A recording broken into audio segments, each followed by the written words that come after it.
Toe whaatala whātu te tātou tunu nei teimi o le tae au. Toe wholo whātu ma whaatala whātu le whāmilu te le ute nei li tu lai sifuru tau tua mo el si whonga lau mo Wellington e Sāmoa Capital Radio i le nei a solulu. Pe ona whailo atu te mo sola tātou whaatatanuanga whapitoa le nei tae au. Ia male sunga ia Salā Henry Samia o le pule ia po o leo lo whaatonu ina le tau tua mana waunanga le partners Porirua.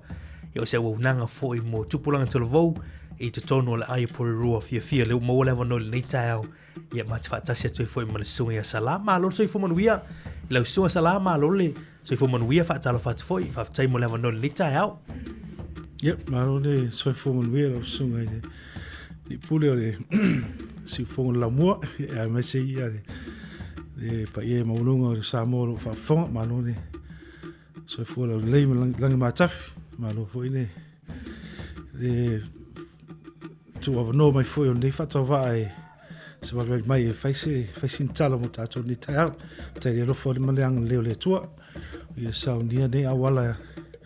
batu mo fi tato te tata noma fa so ai te pole no la sua Ma lo whaatai Salā whaatai mo le whaavano ina foi o lau temi o te iloe te leo tuangia ma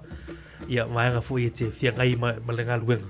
E mana ia le la fotu il nai tu e le level motor pa ia o sila fia foi le malo tato tu ia lo foi tangata me se foi le tofinga o lo ia i tono tato nanga partners Porirua fa mo lava. Yep, lo tai lo sunga o le o lo ingo pe nei Sāmoa te musola o Henry Samia ia ma te Salā mai na le lu le lava o lo tinao le lava ma vai moso ia lo te mau le Satitoa ma falima ia au o te sau mai i wa usa whanau nei New Zealand o nei ai Porirua sa o mato tu wae ai ma o te sa aonga i le korisiro Porirua ia whaawau lai ei nai aonga Victoria ia mai lo to lua o te Pora Samia o le Salā ia to lua ma whanau ia mai to lua fo le whanau mai o te au lotu i le tanga wenga leo le Metis Sāmoa i Porirua pe nasa sa ola mai ai o le ia au pe nei saunoa i le matanga wenga leo partners Porirua ia o sa o faisi leva no whangaluenga i le whale lea, tus tau o le social service, mai le lua whaman vanu, o le partners, o nā mate lea tausanga lua awhi, so tusa o lusu whāne tausanga talua na whawai ne matangaluenga, ia ai pe o le whamoimoe o le matu matangaluenga o le tamu whai ati na ema sosoani i alo whanau, tupulanga i tonu o Porirua, ele ngata Pasifika o so seisi lava ta o le youth o au ngata pulanga ia au le age leo le mai sulu to sanga anga i le lusu fa to sanga to say e fa pena ia le age leo lo mato ngalu ia ia do you want me to explain a little bit about partners so o le wingo o le tamfai e soani i alum whanau e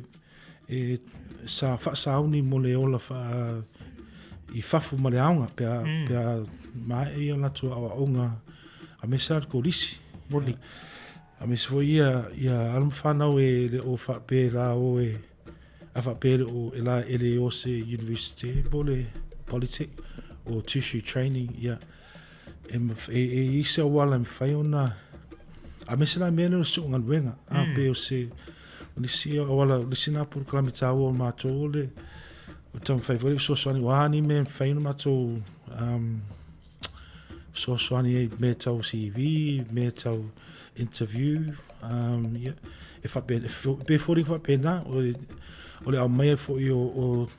business mai fafu yeah it's a norma fe fasoa i ma whanau ia whaingofia na lato lama i le ola fule le ola ngalue you know o job tau o le job preparation a whapena ia mai sa o partner sa mata na o to beto tolu ia staff I mai yaso ia o yaso nei lewa to so to lusu tasi ma to o whengabenga o le e mafuona mafuona tau you know gets bigger no le will increase the demand for le mana mia so swan ia peo na tonu silfie malo tonu le whenga tau tau su e o ngā ruenga ma isi a mesela mo nai whanau mana mia le so swani la tōti so swani o la tu ainga ma and they whapea mana mia se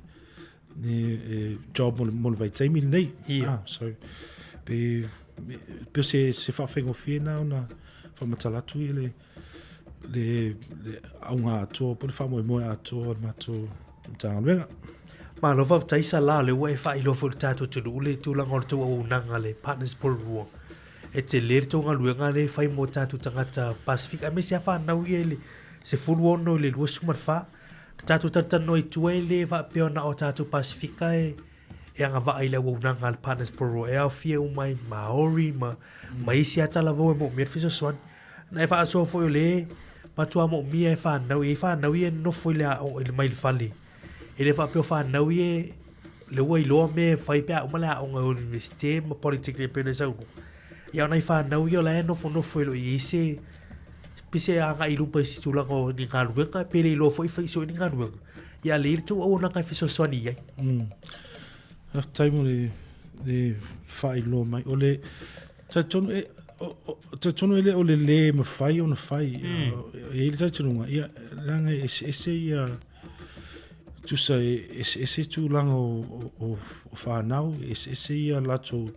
mea na ngata I o lato aonga mai o neon po ele o toi tusa so pe o ia aso I sa mato aonga pau na le lua optiona a le alu li universite ia suur ngā ruenga au neon po ia o le si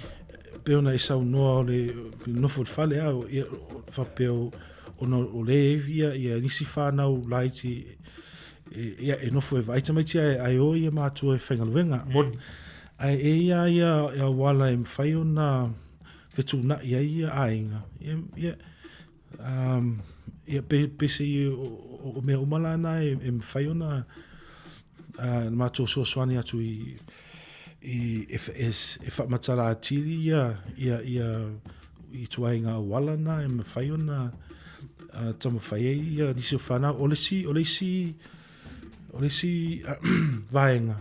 peo na o taitonu o telo ainga Pacific e mumusu ia lato ainga e whape o sao le benefiti a e sfuru lota sanga apalai ia le benefiti e ala o tatunua a mesna tatu Sāmoa e musu tele nisi o tatu ainga e whapena o na whai o latu e oa e suur ngā ruenga tu sa pe sfuru viva lo su tau sanga pe fōringa whapena nisi ia alum whanau e watu I le e mera miso swani tasi lua tolu tau sanga ia ia ise a foi pose income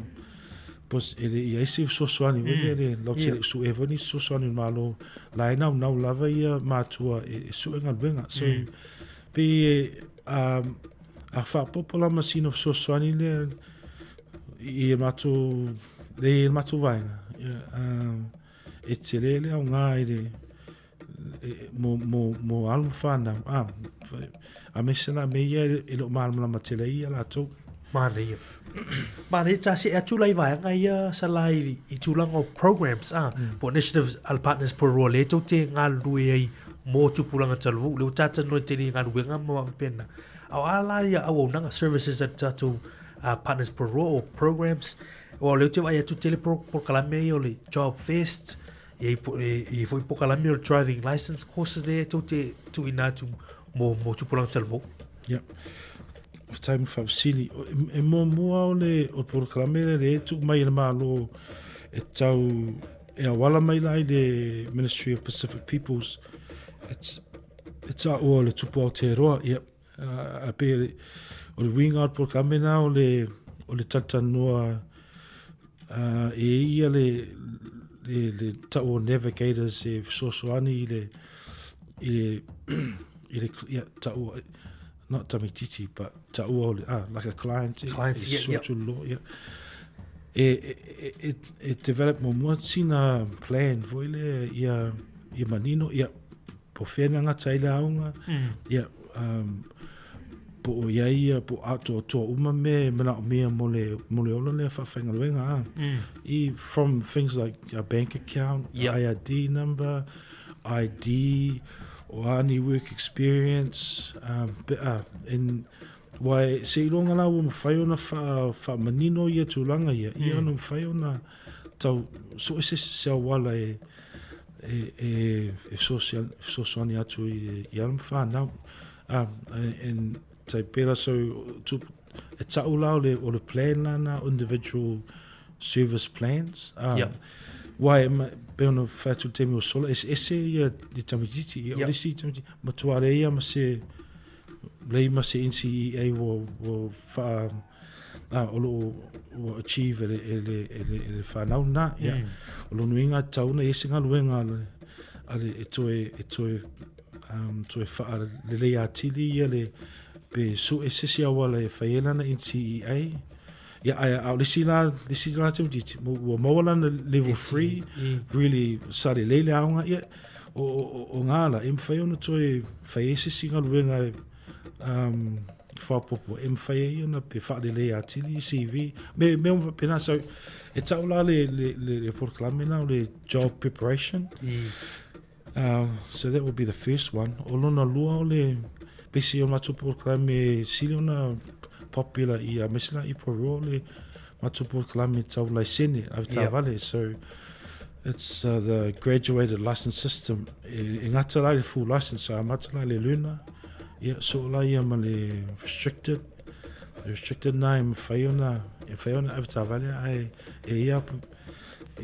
tu sa license fa sa pena ale so la ia ma le full license ana so se si la me faione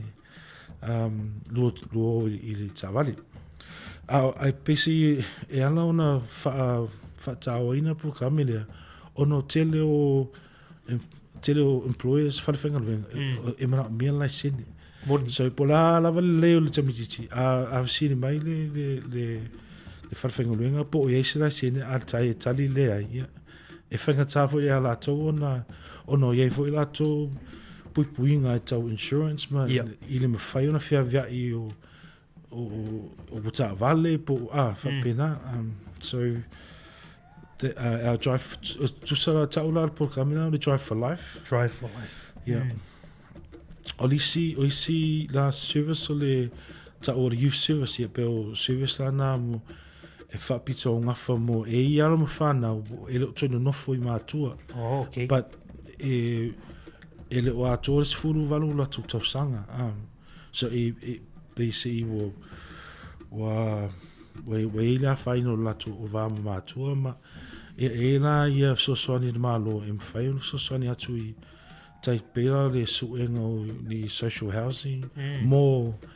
ele to tele to telefoni le to telefoni pacifica ia na yang fa na we ele ve le vainga na so ta ola le service now the youth service ma o le si por kalame probably the last one ta o le work experience partnership on ngalbenga la ia excuse me o le fa fenga benga la o fana a mesa fana lai aunga I vai te mile o tu aunga e mo fai ona tu se o fa fenga benga ai tongi la e mo la tu tongi mali pa ele lefu na e mo la to work experience so se fa te ingole o le vainga le down as e la to por crime e sauni o mai matou ia me voi o administration a whanau ia o le sila e tele la ia halum whanau tatou sa amata I programe lea ia umolo latou year 12 e lo le toi mana o toi Faivalu le aunga. Ia, ai maua to all full time. Fatua maybe 17 years old. Yeah. Ia, e vois, pe e la lisi ali inga sa whapenale, 5 tausanga talu ai. Ale, mero e teimi ni, le wa team leader la teimi nei, i le, so he's running a crew, ai sa amata poklame la nia. Taula na o le partnership program, o le, pe le winga na o le tamu whaia mo le work experience o just a little bit younger, the age group ma su fitu. Nei o tuso o tatu pokalame lea mo whanau i e sfuruono le lua sulfa. Yeah, pokalame mai ia mo le age group na le 16 to 24. 16 to 24. Sa e li si vai taimi la sa tamu whai le Ministry of Pacific e te tala i tua ai pe o e whaisi na whainga tā ono le ono tele o te ata pe sili a matona focus i le au ngā tupulanga wa pe o na a le mai ai na ia e whawhengo whina mo le si pau wale le si avanoa o le alo o mato tamwhai e temine a meisela le sine a tusa pe o vatu malusu whatau sanga e mawale avanoa a meisela pe whatitau singa luenga o tau sue po e voi si vaenga i o tina mai sina tina no me fia via i o lato whanau i aonga ma ia ai ele ma fai ona la ai no folunga le learner license so ia nai suinga na fai na mato tam fai ai but e Salā wele sona ne te wo mo mouse tala se tulo ai o tau to lima su trata o tu visa pape o link o Sāmoa Capital Radio alo ba foi ai le ba lo fa tai Salā le wa tu te lo o dei foi pokala me matango fie o to mo le foi fa tai le to o nanga ia o le te ma wa tu te lo tato Sāmoa ia tata Sāmoa ia tono tau o whinga ruenga o longo sui pokalame ni. Ai mane tatu e fo i mai le i vaenga le pokalame le mo le ase a wala mwhaina fisota ia tui tangata pe a whai o a wala mo e o tautala vau mo pokalame ia. Ia, whaftaim whafsi, manena o so le peo na whai loa nisi o matu au whinga ruenga. Mana ia. Ta tonono ia latu nei o latu aina ma. Ia, o le mato service manager le ele o vaia te programia ia o le afionga ia va ele John na faile pe o ia lai vaia te le o a mesera me yo tau service mo suenga o ngaruenga o lisili i o wisile Timoteo ia o wisile la o ia lai vaia ia o alam whana o tatou la tunu o sinena o ia va ia le programme o le driver license e voi na isi an whanau Dora Gome ia tatuna te sirfia le suafa le sunga whawhengai o le si voi alo le e o ia lai vai i whaimo meo plans ia na voi so a o le referral la te leo na e Salā e a o isi vaenga e refer sa o mai le ministry a mai ala to la wa ela to lisi o tangata ai e mawala va no so se si lava e fa peota o e mai Elena o Pacifica o Maori impala so se sa le age range there a fa pe e ma fai una sua tu le loma ma whatever no a le a mosi appointment pe sua tu if ele fenga tale fenga le appointment ele pe forma e si mi le sua tu ama fai una e ata te lo fenta te lo ma vai po fese tu langa e tala fenga i mole tale sua tu so o isi refer my ministries o isi la mai daunga okay e fa so tai mato daunga a mesela ia e vaenga ria lawa si le fia la onga ele to mamao ai so bo umana to tala no male student ele mana me le alu il se aonga lunga tu ia pe mfaiona refer mai ele aonga ma lo fa tai ele fesili le sa tua sala te lo pe ia o se tali o le fesili mai stasio tato paanga pe mafai i fa nauie mai Sāmoa le fatua mai Sāmoa to na pe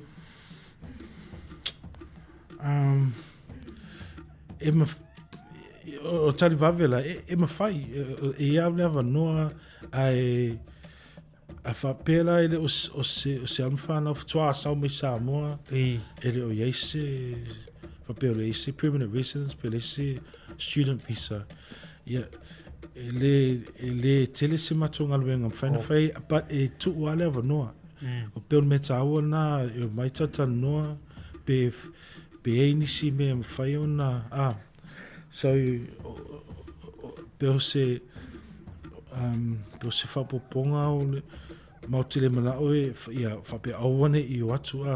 ia ele ale suatu tata noa ia ono fai ona fa matala atili pe ma fai no soswani pe le ai cose pe un fatu temo sola ese ia ese mai vo ia me fai ona soswani ai ia matu vainga but ele tu sala male mal fana ia vo ia la to sit cause fu I tupe ia mai malo so pe falling of benale tali va via tu lo sini lo su ma lo fa tai Salā fa tai mo mo tato fa tato lo le ti mo tai au ma le ta se mai tu la le driving program o po kala bele le tu sai ia tu ta vale le wo ye faida a vi fa le o ia la vi ta vale ia ole Yama tamainga o le pulkala me sa faina o le theory le tisle fai lungo le computer ma o pe theory na faiona a walwa o vavai ia o to tele o isi o alfana e ngata ina le theory ai le o e fatonu le sila sanga pe o le license le restricted por license sa ai pe se a mesera me ngal wenga e mo ia ngale lunas but le so restricted e fa fainga ta so la o ia o ia mo tuta vale mfaiona o fa tai la tu ave ma fa tam foi fa le ya tili la tu ave lungo la wala mai lo tu la fono na te tonu ma e mala ma tu tele e se le no foi po tu ma fai tau e se la ma le alu lungo le lu tonu ta vale ma ave ta vale pe se Wai te tonu foi tele o isi o tatou ainga ma ia nai ainga pe tasi pe lua ta vale ia e whawhenga tāna mauni lati a wanoa o mātua e o ave ia whanau e le whengo fi pese I peole mawhanga foi lano ua laiona o le si ta vale sponsor I le sponsor mai le Johnson and Ebert le I Porirua ia o lisi ta vale sa sponsor mai le fitireia pe fa pena na mai la e fa ngai mato ai fa ngai e a fa le avio le o almfana so e fa masani we le lunga la wa malo fa tai Salā o le manino vai ngale ta se tu muli tu langal pokalame le job fest ma pokalame le fa ai lo ia tu langal wenga mo fa na Ja, so o le job fest mai si te tonu te le voi ia proclame a onga voi e wai e almfana e va vai mfafsili le mo expo voi lai papela e leo e health ia mo te ma o le fa Sāmoa me o buffs foi le fa tala noa o pesi o le me na fa matala tu mo macho partnership work o le alula o le le tai ne macho le si manager le o Jackie Edwards yeah. o ia la alu tata no I employers I falfenga venga ma fa matala ia pe o ia ni la tu ava no lana ele ele fa saulungo I ad po matula asura nga luenga tata e alu lunga le trade me pe alu lunga le internet e su e ava no ava no la e mau e mai tai le e ava no voi e le o fa sala la voi le pe wai tu sa o matula pe o na e matu so sani e fa matale e fai na matu lang wina le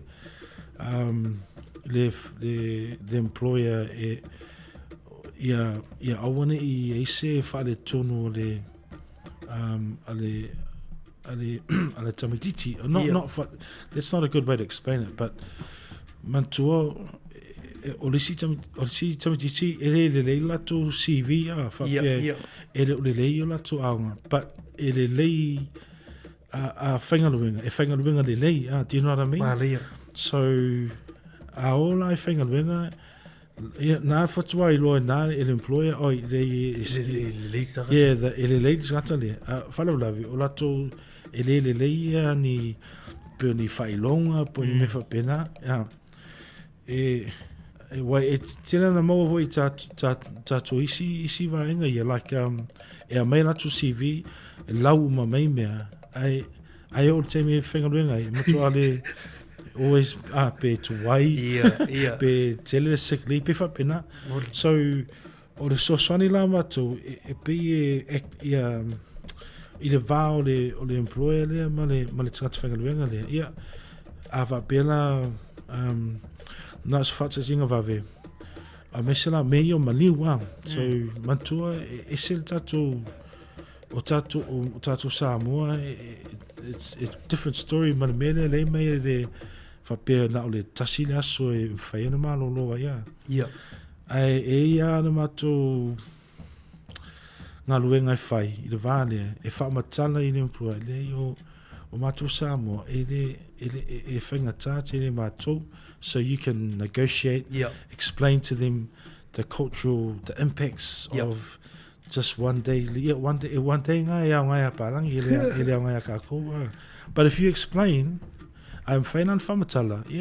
e malam lama fo e wala I whai ai e me whaiana pe whaopopo se si teimi I lum atu e whengaluenga ai ma lango risimo o alam whanau tatou e pe I matamumuni voi lea e whamata e sao lato tala noa I le employer na te ia lea wale alu e whengaluenga ele ulole mea o tupu ai ono o le maa po le pe furing hoa pena ma lo fa tailo fioga Salā o le ua ma watu e te lea la tonga luenga o le mane o le vaenga le you guys have maintained these partnerships for ile so all partners Porirua is a trusted service you guys created these trusted relationships with these organizations whaingo fie fo ila tau o tameti e refer to the partners Porirua if atu ina ona le ua whai tunu ngā luenga mai te le tunu ngā luenga le whai I o ta mai titi I tūlango pokalame mai e tele fo ini tala fo I le arse ta se mai fa o mai ta pokalame nei o ani tala ia te oe o I lo ni tala ni fa naua manuia I pokalame nei ale partners Porirua e si ia whawhine na she was just a young mama o whai na tama mantola o le vaenga na tamtiti ranga ele o mawhaiona ave ele mawhaiona ave se child care o le titi if so swali la tina o le altene ile vaenga pa o tina e whaila na kiringi I le taiao toi alu toi malo lo ile mai le sfulu ia no toi alu la ia le whaafiafi ia na matuola na ia au le teine le o tam whai e ave ngā luenga e shy matamuni ia no whamai la i o le whamai pule i le interview le whamai ia a mata o e teimi lea uma teimi lea ia na ona i o ia lulu mai a lai lo e le fitau i teimi lea mo ia mana na tama mana tina ia ona mato whamatalai la le whamatala lo i le e poe e mali a pe le ma whaise si awala ona pe split shift pe tu te ise mai a taimi pe whapopole si aso i aso na ona o le fitau i ma le child care ia nana ia mana malamo no le ia le whatwhanga nuenga ia na wha e whengo whila ona fitu nai pe ia o mea lawa ia taimini wa le lei ane wa o le e whengo lenga le lei le taini ane she's a good worker but it just didn't match because o priority o le taini o lana tama o lana vainga o lana tama but ma whai ona whamatala le employer they understand within reason pia elewa pia la matua i you know ia e fituna i se tūlanga i e fitau i mo vainga o mai lua ia mela o iei o fia ia le musalo se temi luma e toi promote ia le tene ona i whangaruenga le lei en lela wa mwhaila na avela na tama i le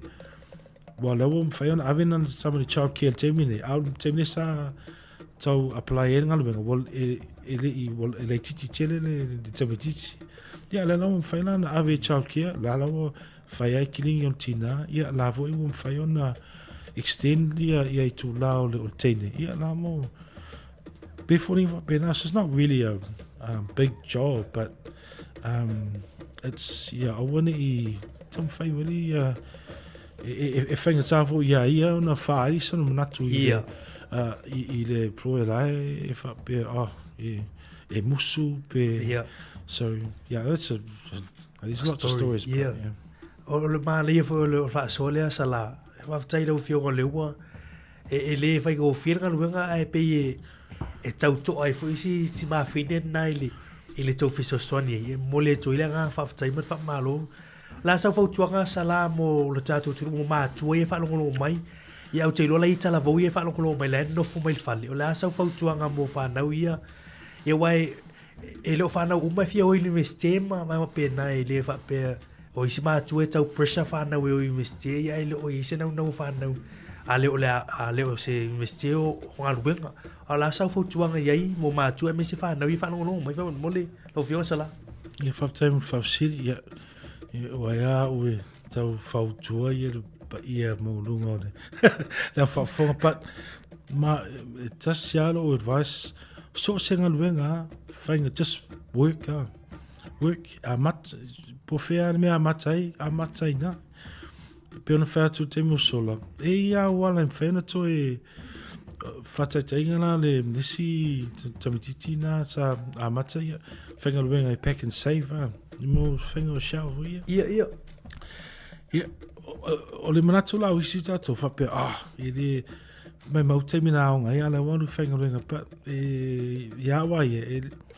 e ia o ngā luenga na so din whape to anga whainga luenga e mo ia e nao sina mea mata ia ai ia e mawhai ona pe a tolo tau sanga pe ona mawhaila ia whaimo meo e tau o le malo meo tau micro credentials just so le e ia awala e whai just so o whao fiofio almost aonga vo ia e whawhetau i mo le tangata whainga luenga ia e mawhai e ona whai ona alu le sila sanga a mata e tuna ai e mawhai na team leader ia pack and save ia pe manager loa ia nānuna e so singa luenga a pe olu tāua ia awale no nofo umi mamisa mai le aonga ia just get a job just work le aonga work because e le o tato uma po whea mea matai ai ia le lei aona tama whai pia se I kuro wale whawhonganga. E ai si mātua pe, e musu wa pe avelana tama pe, e whangaruenga I langa, ruenga ama, like say po I Taylor Preston, po pe whapena, but ia wale tusaso neon po, e me whaiona whaapopo lisi a onga I tonu al teimi le whangaruenga, but that's o lisi whana me whai mātou, e o vai su e pe whawheona, whaisi training e me whaiona fsoswani ia na toe alu lai e lisi la sanga ia peo se tari vave atu na I lau sunga Whaftailo se oga Salā le whaftai maili al sunga a se whasimitoni a muia tātou I New Zealand lo iei au unanga whapea moru mana I manui o tupulanga a vonoro mo o ina I tupulanga I Sāmoa ia whaftai mo na unanga lau whioga Salā le whaftai mai ia nisi o tātou paanga ai o la se au wala fiso ta ia tuai nisi pe a whai e mo mia le fiso swani a lae e mo whai le tātou au unanga ia na iei le fiso swani mo tupulanga I le vāra suruono I luosu mo le wha Salā mo le panas Porirua o ani vanga mwhaina ni fiso ta inga le tōtu atu si ma po le asi I meri mwhaina fiso ta ia tuai tangata ia o taime whawsi ia po o mea na o whale ie te tulo papalangi ia pa ia tusi mai I meo tusi mai le ku mai ngu mela but o mako o mawhanga na o alai o na ia ile matu whale I tonu o le matu whale whengaruenga I tonu o tau o le CBD I tonu o Porirua I mele refe wa I telo tangata e whawhengo fia na su atu ma ele se e mutua e sili atu tatanoa Māleia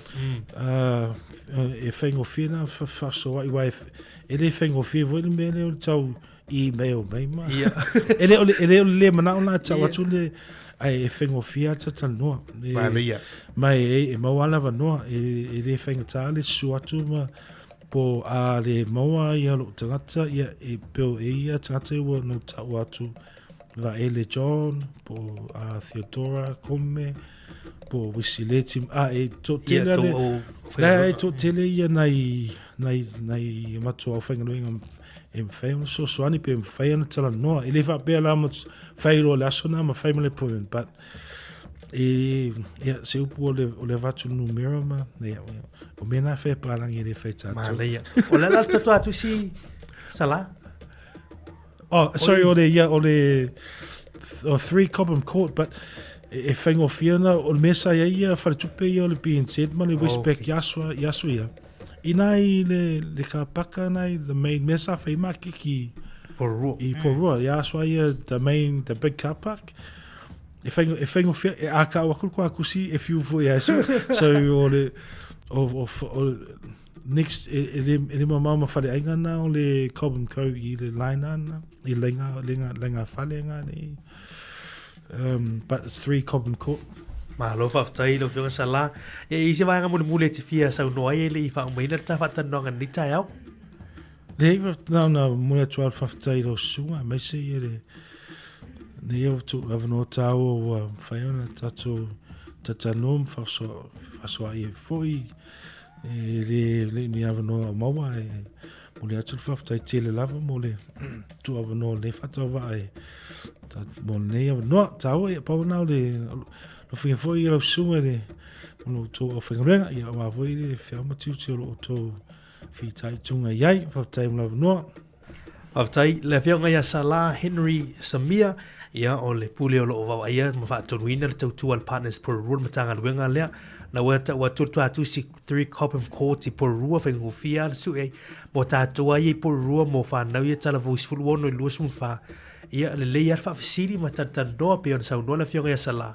ia pe mauai se fiso swani mo ne o tātu tupulanga talvo ia e wane I nofu ai tātou I tūlanga nei I awanoa le au maua mwhamunianga o lo maua I tono ni ai mo tupulanga talvo e moli langa whaftai lau whionga Salā fa ia masui la whionga li pule ia me se lau whainga luenga malo whio le tātou tunu moli atua langa whaftai te loa lewa na I loa le tātou tunu ia lau fwoi tautua I tono Porirua ia lau maua lewa no lita o tātou tatano I lunga litio whamoni atu fwoi lau tautua fwoi ma lau unanga e lau whitai tonga I fwoi tau ngā luenga le maua tuto telo nei o tātou tangata Sāmoa o tau ngā lue ia ua se manuia lau tele o alo whanau, ia whamanuia tele lea tua, whamanuia tau ngā luenga lo whai ei, ia mō tupulanga talvou, tātou tui tanoi seisi aso mō mua.